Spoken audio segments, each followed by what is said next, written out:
Hey guys, I've kind of got myself into a situation here. But you know, this seems like as good a time as any to talk about something that's been on my mind. Murderers! Basically the cornerstone of the horror slasher genre. This guy murders, that guy murders, this dude, oh man, he's done a lot of murder. This one here? This one murders me on the inside. Amongst these creepy, callous, carnage-loving cutthroats, there's one who reigns as sort of a king of the killers. Jason Voorhees. Jason was first introduced in 1979 in Friday the 13th. He was the son of Pamela Voorhees, a camp counselor at Camp Crystal Lake. Jason was deformed and not quite as quick as the other kids at the camp, causing him to be bullied relentlessly. After the other camp counselors failed to keep Jason safe, he drowned in the Crystal Lake, causing Pamela to go mad and exact her revenge, taking out each counselor she deemed responsible. The rest of the series sees Jason resurrected to wreak havoc on the camp year after year. Things get pretty insane. He goes to space, he goes to hell, he even fights Freddy Krueger. Weirdly enough, when it comes to games, the franchise did not get milked nearly as hard. There was the horrible ZX Spectrum game in 1985, and then the infamously bad NES game in 1989, but then after that, Jason kind of went underground for a while. That is until 2014, when a mysterious game called Summer Camp began making the rounds. The game pushed the idea of a 9-player online multiplayer game featuring 8 camp counselors versus 1 killer, tasked with hunting down and killing each counselor. Sounds like right material to adapt a Friday the 13th game into. And wouldn't you know it, that's exactly what Gun Media did. Friday effects director Tom Savini and composer Harry Manfredi were attached to the project, and Kane Hodder, the actor for Jason for Friday the 13th parts 7 through 10, was announced to be the motion capture model for the killer. Eventually, Summer Camp was morphed into Friday the 13th the game, and released in May of 2017 to completely average and mediocre reviews. But I mean, it can't be that bad, right? I mean, it's Friday the 13th. How could you possibly mess it up? Well, prepare to be amazed.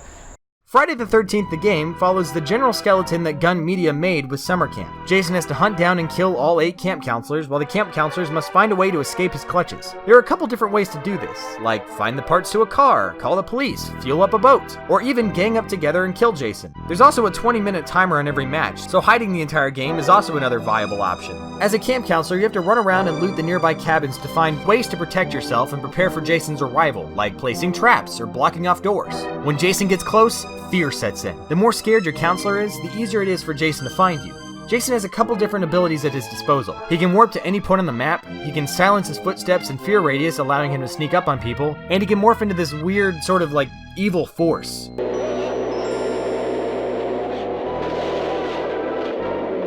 When counselors are running around or completing actions, they can alert Jason to their location. Jason can then use these to hunt down the remaining counselors and dispose of them quickly. Finally, he also has this ability called Rage, where he gets absolutely pissed. Weapons and doors can no longer stop him as he becomes a devastating force of nature, tearing through everything in his path. Now on paper, everything seems pretty simple, but in execution, man is this game flawed. Friday constantly suffers from technical and graphical bugs that can really beat down the game.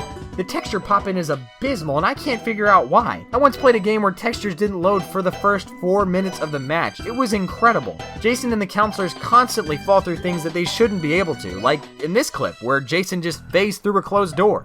The whole game in general just feels very unpolished. There's missing animations, characters look dead on the inside. I think some of Jason's abilities still need some serious balancing too. When you catch up to a counselor, that's pretty much it. There's very little they can actually do to change the tide against you, which, you know, that's kind of unbrand for a Friday the 13th movie, but it becomes very boring in a multiplayer game. Each camp counselor is somewhat different, with their own set of stats to kind of set them apart.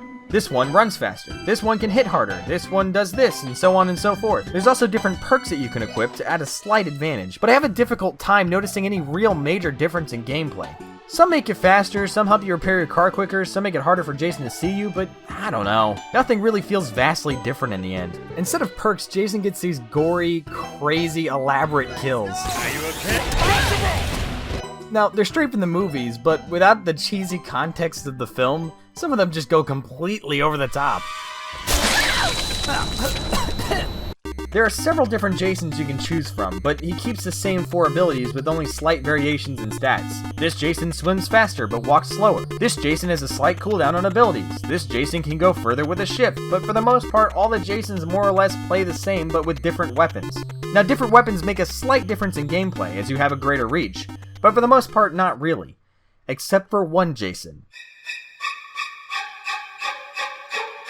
Savini Jason is a Kickstarter exclusive DLC made only for those who backed the game on Kickstarter. He has the best stats in the game. He has unparalleled speed, his ability cooldown is faster than any other Jason, and he has a weapon that is almost twice as long as his body. He brings new meaning to pay to win. Finally, I think the biggest issue for me when it comes to Friday the 13th has got to be the cheaters. Holy shit, people are addicted to cheating in this game. I mean, there's people glitching their way onto the roof so Jason can't get to them. There's counselors working with Jason. There's people using literal wall hacks and instant win cheats. People using glitches to fall into forbidden areas of the map, as well as other ridiculous nonsense. Now, every game kinda has its normal crap that you've gotta deal with, but not like this. The devs are so lenient on what they consider cheating, many of the players they ban just end up getting unbanned later for no reason, just to go into new games and keep doing the same stuff.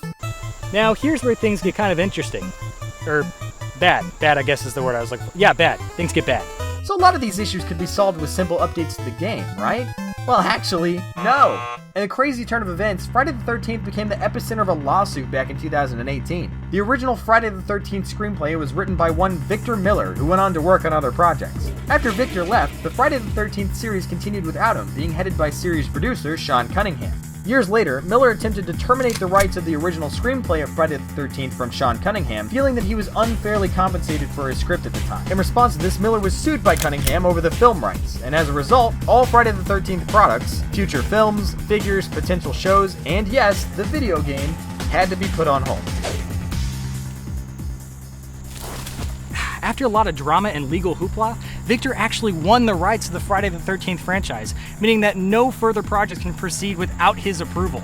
This means that all planned additions to the game and all future DLC was just outright canceled, and development on the game was more or less completely halted. So in a nutshell, that's Friday the 13th the game. An ambitious game that just couldn't live up to the hype and then died way before its prime. Oh, it seems like our dreams of living out an 80s horror slasher film were completely dead. But wait, there is another. Dead by Daylight rose out of the depths of the earth in February of 2016. I can't find virtually anything out about this game's early production days. Other than some basic concept art and early developer interviews, this game is a ghost. Dead by Daylight focuses on 4 versus 1 gameplay, 4 survivors fighting against 1 killer. The killer has to work to sacrifice all the survivors to an otherworldly beast known as the Entity, and the survivors must work together to power all these generators and escape from the killer. Now right out the gate, there's a major difference between Friday the 13th and Dead by Daylight. Perks. In Friday the 13th, perks were mainly focused on minor stat increases. You know, like we said, move faster, repair cars easier, hit faster, so on and so on. But in Dead by Daylight, perks are everything. They're more game-changing than they are stat-changing. For example, here's a perk that shows you where your teammates are based on how close they are to you. Here's a perk that prevents you from making noise when you're hurt. Here's a perk that lets you run faster when jumping over walls. Here's a perk that lets you take an extra hit after you protect your teammates. Here's a perk that tells you when the killer is looking at you. Here's a perk that shows you when the killer is damaging generators or breaking things. Different perks can completely change the tide of the game for survivors and killers. The other main difference in the two games is approach. In Friday the 13th, most of your time is spent preparing to run from Jason or preparing to fight Jason. In Dead by Daylight, your main source of defense is actually just running. When you get into a chase, you can use a series of mazes and tricks around the map to confuse the killer. You can also stun the killer by dropping pallets in his path. At top level play, chases can go on forever. Well, in a chase, it's up to your teammates to work on repairing generators by passing QuickTime events and sneaking around the map. Whew. I know this seems really complicated, and don't get me wrong, there is a bit of a learning curve, but when you get things down, it's really fun. The base game featured only 3 killers at launch, but there were new ones being added constantly. Each killer has a special assortment of powers and perks that they can use, vastly setting itself apart from Friday the 13th. You've got a killer who can place traps around the map, a killer who can cause fear across the map with his weapon, a killer who can cause you to bleed out if you don't tend to your wound, a killer who vomits on you and makes you spread disease to your teammates, a killer with a ranged weapon who can cover half the map, and Friday the 13th, you have 8 different Jasons. This Jason walks fast. This Jason can swim. This Jason hits hard. In addition to these original killers, Dead by Daylight also features a number of licensed characters, like Ghostface from Scream, or Freddy from Nightmare on Elm Street, or even Michael Myers from Halloween, and freaking Ash from freaking Evil Dead! Another main difference between the two games is the way that character progression is handled. In Friday the 13th, every action you complete in the game gives you combat points, or CP. I mean, I'm assuming that they stand for combat points, I don't really know for sure. But anyways, you can spend these combat points to get a random perk for your survivor. In Dead by Daylight, it's similar, but instead of a random perk, you use your points from in-game actions to access the Blood Web. Blood web? Sounds like Spider-Man needs to go see a doctor, am I right? Ayo! The Blood Web allows you to teach different perks and abilities to your survivors and killers, leveling them up as you clear more of the web. At certain levels, you get to teach specific perks to other characters, allowing you to create crazy builds for each character. When it comes to comparing the two, I just find it harder and harder to enjoy Friday the 13th. The game feels unfinished, and in many ways, it is. DBD just feels so much more complete. I mean, just look at the map diversity. You've got the woods, you've got a kindergarten, you've got a suburban neighborhood, a steel factory, an Asian-themed garden. Then in Friday the 13th, you've got lake, cabin in the woods, lake house. All of these maps just sort of blend together after a while. The Kickstarter teased way more maps, such as the ship from Jason X, a city map based on Jason Takes Manhattan, and many other ideas. Ideas that were all canceled as a result of the lawsuit. It's a shame that we'll never see these things materialize. Now, don't get me wrong, there's still plenty of issues I have with Dead by Daylight. Just for instance, some of the characters still look incredibly dead inside, especially the licensed ones. Ahoy, ladies! Didn't see you there. And the fanbase is ridiculously toxic. I mean, sure, I've been called a douchebag and an asshole in Friday the 13th, but the worst thing I've been called in Dead by Daylight is a inbred, sucking waste of human skin. It's like, jeez, dude, calm down. Honestly, when you put it all up on the board, I don't think it's any contest. I think Dead by Daylight has Friday the 13th beat by a mile in both design and enjoyment. Oh, hey, big guy, you found me. All right, now, you go hide and I'll go seek. Oh, you look upset. Something on your mind?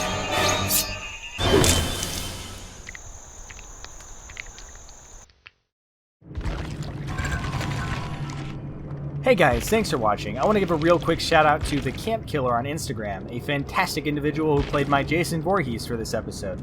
It would mean the absolute world to me if you guys would check him out. I want to give a big thank you to my crew, who without, I would not have been able to film all this. If you like this video, please subscribe and consider checking out my other stuff. And if you really want to support the show, then share this video. Share it on your Twitter, on your Facebook, whatever. Just share it around. It means a lot to me, and it means a lot to the show.